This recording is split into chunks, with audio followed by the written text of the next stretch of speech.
Assalamualaikum warahmatullahi wabarakatuh. Halo Sobat Misteri Sunyi Mencekam. Apa kabar Anda hari ini? Mudah-mudahan fine dan selalu dalam lindungan Allah Subhanahu wa Ta'ala. Amin amin ya robbal alamin. Kembali berjumpa dengan kami, channel yang selalu menghadirkan cerita-cerita misteri menarik seperti kisah berikut ini yang sudah kami siapkan untuk Anda, berjudul Tak sadar kalau sungai dekat rumahku ternyata kerajaan gaib. Serasa mau pingsan saat membuka mata melihat aneka makhluk aneh. Tok tok tok. Kula nuwun. Tak membiarkan tamu itu mengulang salam sampai 3 kali. Lantaran dalam adat Jawa tidak sopan apabila mengetuk pintu lebih dari 3 kali. Maka pemilik rumah segera menuju pintu dan membukanya. Monggo, blebet mas, ucap sang pemilik rumah ramah. Nggih, jawab tamu itu sambil melangkah masuk. Wajah sang tamu terlihat tegang, air mukanya tampak aneh. Tamu tersebut adalah Pak Bambang. Ia teman sang pemilik rumah. Pak Bambang dan pemilik rumah satu universitas. Keduanya kuliah di satu fakultas, tetapi berbeda jurusan. Sementara pemilik rumah tersebut adalah pamanku. Biasanya aku memanggilnya Om Sukar. Rumah yang dihuni Om Sukar sebenarnya bukan miliknya. Rumah itu milik ayahku.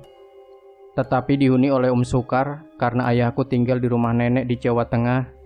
Dan ayahku menempati rumah itu saat aku mulai masuk sekolah dasar. Om Sukar tinggal di rumah itu ditemani bibiku yang biasa aku panggil Liksi. Karena Om Sukar tidak bisa melakukan pekerjaan rumah termasuk memasak. Om Sukar sehari-harinya sangat sibuk karena sedang menyelesaikan skripsi. Ada apa mas? Kok mendadak nggak kabar-kabar dulu? Wajahmu juga ketakutan seperti melihat hantu. Tanya Om Sukar membuka pembicaraan. Pak Bambang menjawab, dekat rumah sini ada sungai toh? Iya, di barat desa. Kenapa dengan sungai itu? Tadi malam aku mimpi melihat naga di sungai itu. Alah, mosok. Om Sukar tak percaya. Wajah Pak Bambang mendadak serius. Om Sukar takut kalau Pak Bambang kesurupan atau apapun itu, maka diikuti saja langkahnya. Pak Bambang tiba-tiba berhenti tepat di anak tangga pertama yang menuju sungai. Atmosfer angker memenuhi sungai saat Om Sukar dan Pak Bambang sampai di anak tangga pertama. Sungai yang dimaksud adalah sungai yang dangkal yang dipenuhi bebatuan kecil maupun besar. Sungai itu tersembunyi di antara rumpun bambu yang memiliki mata air yang selalu ada setiap musim. Pak Bambang menegang dengan Om Sukar, lalu memejamkan mata. Om Sukar ikut memejamkan mata. Saat membuka mata, Om Sukar serasa ingin pingsan, mual dan takut tentang apa yang dilihatnya. Itulah yang dilihat Pak Bambang sejak tadi. Berbagai makhluk yang tak pernah terbayangkan terlihat di depan mata. Keras seukuran lemari, harimau berwarna emas, orang yang bertapa dengan pakaian ala keraton, dan yang terparah adalah makhluk tanpa kepala. Kepala makhluk itu diseret oleh ujung rambutnya yang panjang, berjalan menuju sungai. Pak Bambang dan Om Sukar menuruni tangga untuk sampai ke sungai. Mereka diam 1000 bahasa, hanya mengamati. Saat sampai ke pasir sungai, terlihat seorang penari. Penampilannya kalem. Seketika itu juga mereka merasa tidak di barat desa lagi. Mereka di tempat lain. Rumpun bambu terlihat semakin lebat. Tangga yang tadi mereka lewati raib. Om Sukar terlihat pucat. Bagaimana akan pulang jika jalan keluarnya menghilang, pikirnya. Pak Bambang pun memutuskan bertanya pada seorang yang bertapa dengan pakaian ala keraton. Seolah tahu apa yang ingin Pak Bambang tanyakan. Pertapa itu hanya menunjuk arah utara pohon beringin. Mereka berpikir makhluk yang kepalanya diseret tadi adalah yang paling menakutkan. Tapi mereka hanyalah berpikir. Tepat saat mereka menoleh ke utara, jantung Om Sukar serasa copot. Sementara Pak Bambang hanya diam. Ekspresi wajahnya menunjukkan bahwa ia mengatakan sudah biasa. Pak Bambang memang memiliki kemampuan spesial, kemampuan yang disebut orang indera keenam. Sejak kecil, ia sudah terbiasa melihat hal-hal yang tidak bisa dilihat orang biasa, seperti kemampuan orang yang belakangan ini selalu muncul di televisi, membaca masa lalu, masa depan, dan apa yang dialami orang lain. Lihatlah, tepat di depan pohon beringin yang sepertinya berusia ratusan tahun, yang di bawah akarnya memunculkan mata air, naga itu terlihat, sang penguasa sungai. Naga itu berukuran besar, panjangnya sekitar 10 meter. Ia bersisik merah. Naga itu memiliki kaki yang nampak seperti cakar ayam, tapi jumlahnya tak terhitung.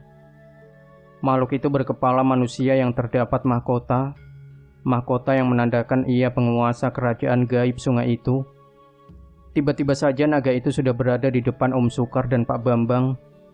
Jantung Om Sukar yang tadinya serasa sudah copot, mendadak seperti berdetak kembali dengan sangat cepat.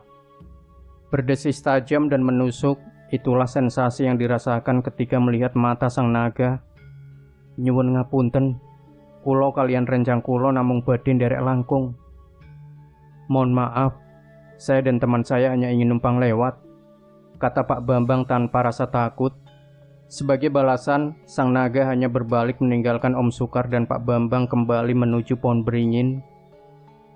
Sepertinya pohon beringin itulah singgasananya. Langkah kakinya yang mirip cakar ayam membuat air sungai berkecipak. Ekornya yang seperti ekor lele bergerak anggun ke kanan dan kiri.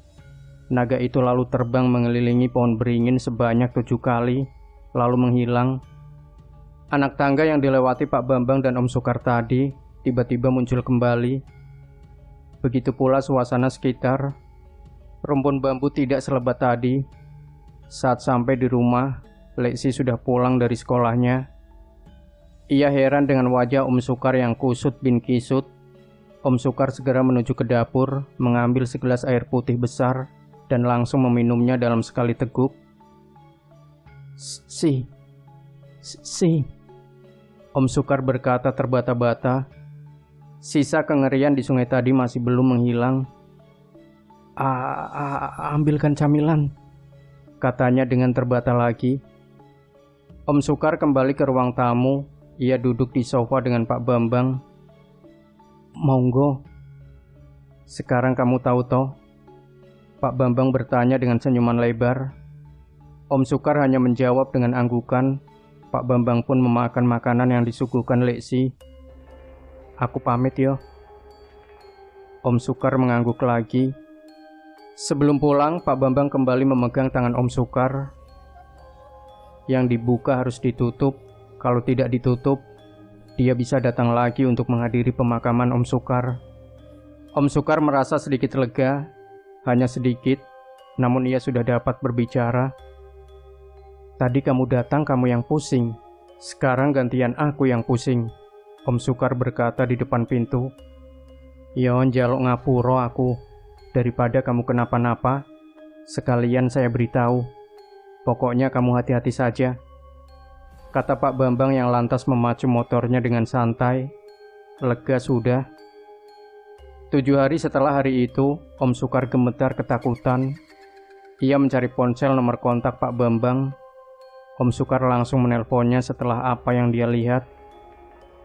Halo Kar, apa kabarmu? Ada apa nelpon aku? Pak Bambang bertanya memulai pembicaraan. Bambang? Iya. Kamu ingat perempuan yang jadi penari dengan kalem di sungai dulu? Pak Bambang terdiam sejenak, berpikir. Iya, kenapa? Iya, matur nuwun, kata Om Sukar sambil menuju dapur, takut-takut menuang air. Om Sukar segera membaca Al-Fatihah dan penari itu berhenti menari saat Om Sukar membaca ayat pertama, lalu menghilang saat Om Sukar selesai lalu meneguk air putih tersebut.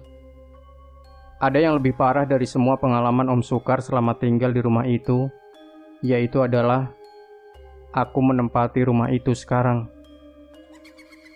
Demikian Sobat Misteri Sunyi Mencekam. Jangan lupa tinggalkan komentar Anda, like, share video ini, subscribe channel Sunyi Mencekam, dan kembali nantikan cerita-cerita misteri terbaru dari kami. Wassalamualaikum warahmatullahi wabarakatuh.